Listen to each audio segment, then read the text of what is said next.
true. I'm just a believer in God. The best thought to use, or the one that transcends anything else, is not the scientific thought. Because from the argument is like, no one can see my brain.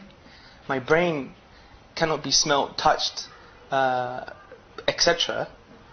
So from the scientific point of view, people could say I don't have no brain at the moment.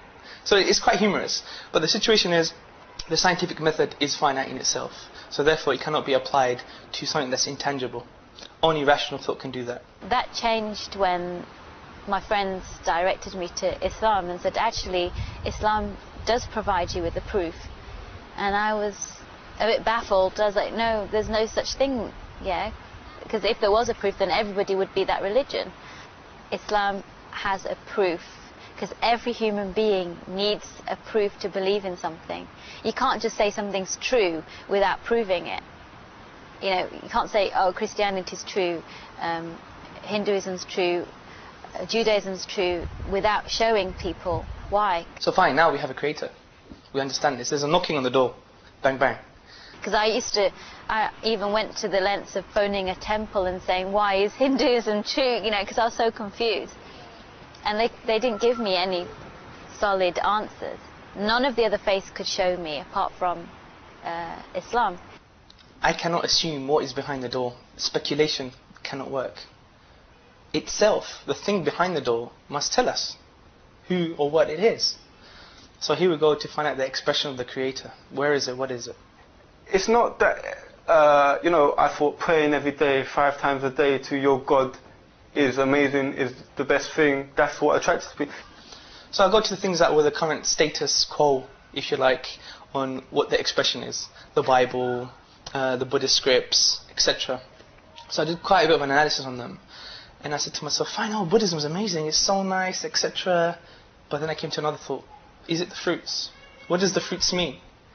So I was lucky enough to read some books on social constructionism. Obviously, once I entered the folds of Islam, I saw the beauty of Islam. I saw the justice of Islam. Like the past, when I had friends, I didn't know the meaning of the word friends, and nor did they. Now, what does social constructionism mean?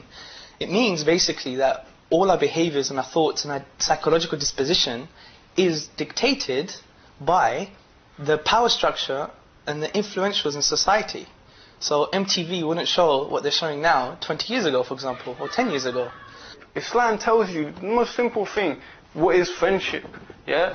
How you do things for people, yeah? Sincerely, not for your own benefit, yeah? Not even because you want to make them happy and then they in return they're going to do something for you. So I said to myself, fine, I cannot judge things by the fruits, because my psychological disposition can change, but truth doesn't change. So I said, forget the fruits. Let's see the basis. Is this from the Creator in itself?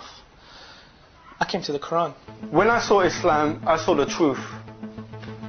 It was the only expression that lacked contradiction, that had no disparity, that had solutions for mankind, that had this miraculous nature, which a lot of Muslims call the linguistic miracle, in terms of there's 16 styles of Arabic literature in terms of poetry and prose, and the Quran cannot fit into those 16 styles. It's a unique style in itself, and no other poetry or prose, pre-Islam or post-Islam, fits into that structure. When I saw the truth, I could reject the truth or accept it.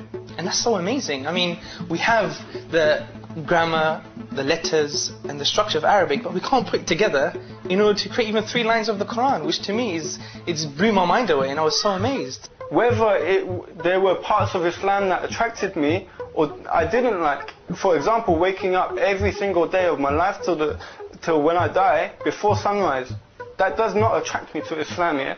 And if someone said that to me, I'd be thinking, nah, man. Do you know what I mean? Before I became a Muslim. And not more.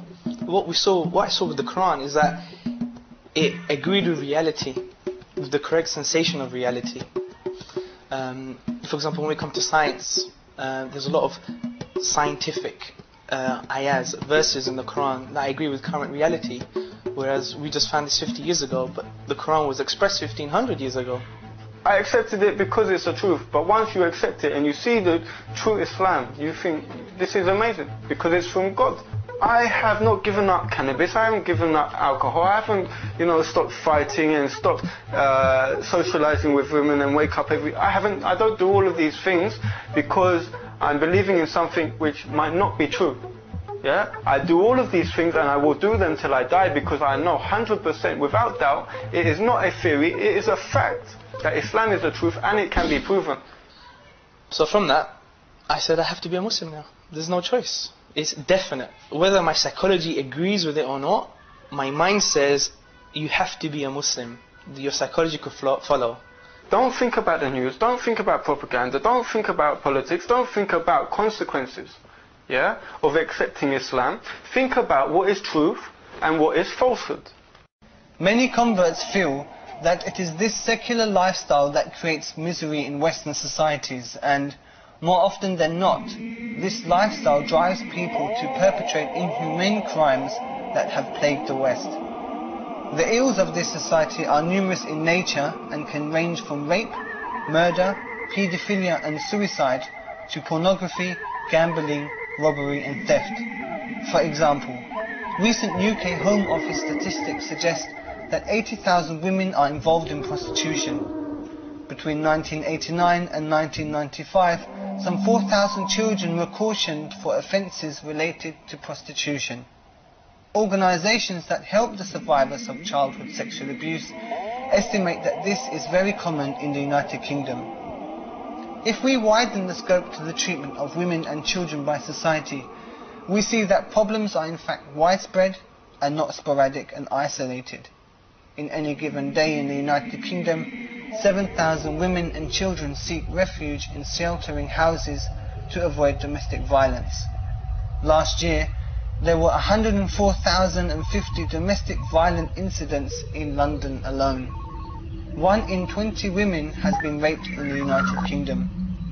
According to the Home Office, over the last 6 years, there has been an increase of 82% in the rate of rape. The pornographic industry in the US is worth an incredible $8 billion per year. In the United Kingdom, an estimated figure of £5 million is generated from the sale of pornographic magazines alone. I was quite a feminist, I'd say. I went to a girls' school and there's very big feminist emotions that were going around there. Everybody got invitations to go to a birthday party. All the Asian girls, they never could go, and I just thought, oh, that's because they follow something different from us, and I suppose that continued, for the media, like seeing the way that women are treated. They have to cover, they have to walk behind their husbands and things like that. Their fathers are making them do this, and then the headscarf was scary, but the niqab was, I just could not understand why you'd want to cover your face like that and, leave two eyes. And it just looked so frightening to somebody who was bothered about their looks and, their hair and their clothes, and then seeing some, black ghost walking by. You sort of think, why would they want to do that? It's so hot, in the summertime. Looking into Islam, the first thing I did was I looked for about Muslim women in Islam, because I thought, oh, that's a weak point. There must be something wrong with this religion. I used to read about them being beaten up and whatever, and also when I used to see them in the street, all dressed up and covered, which is quite ironic because that's what I'm doing now. But I used to see them all dressed up in black and think, oh my God, their husbands must have oppressed them. I find it's very sad to hear that the majority of the propaganda is directed against the Muslim woman, in particular the Muslim woman's dress.